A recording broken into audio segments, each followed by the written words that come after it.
একজন মানুষের কোনো কাজ নেই, কিন্তু তার একটা সুন্দর স্ত্রী আছে, যে নিজের শরীরের বিনিময়ে টাকা উপার্জন করে। প্রতিদিন রাতে তার স্ত্রী বাইরে বের হয়, আর বের হওয়ার আগে স্বামী তার সঙ্গে একটু সময় কাটাতে যায়। স্বামী জানে যে তার স্ত্রী নাইট ক্লাবে কাজ করে, আর সেই কাজ কতটা ক্লান্তিকর। প্রতিদিন কাজ শেষে স্ত্রী আয় করা টাকা নিয়ে আরেকটি জায়গায় যায়, যেখানে তাকে অতিথিদের সঙ্গে রাতে খাবার খেতে হয়। এটা সবই টাকার জন্য, যা সে তার স্বামীর প্রয়োজন মেটানোর জন্য করে।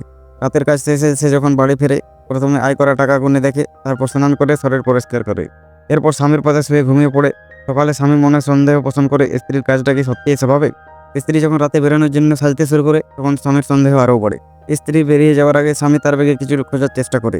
তখন সে দেখে ব্যাগের মধ্যে অনেক হোটেলের কার্ড রয়েছে। স্বামীর মনে এটা দেখে একটু সন্দেহ জাগে, কিন্তু সে কিছু বলতে পারে না, কারণ কোনো প্রমাণ নেই। তাই সে চুপচাপ কার্ডগুলো আগের জায়গায় রেখে দেয়। স্ত্রী যখন বেরোতে যায়, তখন স্বামীর জন্য 100 টাকা রেখে যায়, নিজের জন্য কিছু খাবার বা স্ন্যাক্স কিনতে পারে।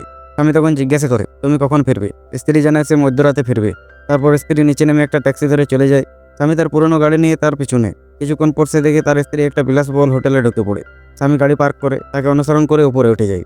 স্বামী যখন দরজায় নক করে, একজন ব্যক্তি দরজা খুলে স্ত্রীকে দেখে বলে, এসো ভিতরে আসো। স্বামী তখন হোটেলের মধ্যে ঘুরে স্ত্রীকে খুঁজতে থাকে। ভেতরে দেখা যায় কয়েকজন মাদক ব্যবসায়ী রয়েছে। স্ত্রী তখন বলে সে বাইরে কিছু জিনিস কিনতে যাবে। করিডোরে দাঁড়িয়ে সে ফোন করতে থাকে। ঠিক তখনই স্বামী তাদের কথোপকথন শুনে ফেলে। সব শুনে সে রাগে ফেটে পড়ে। বাড়ি ফিরে এসে স্বামী দেখে পুরো ঘর ভাঙচুর করা হয়েছে। স্ত্রী ফিরে এসে অবাক হয়ে জিজ্ঞেস করে, বাড়িতে বসে এত সময় কি করো? সবকিছু এলোমেলো করে ফেলেছ।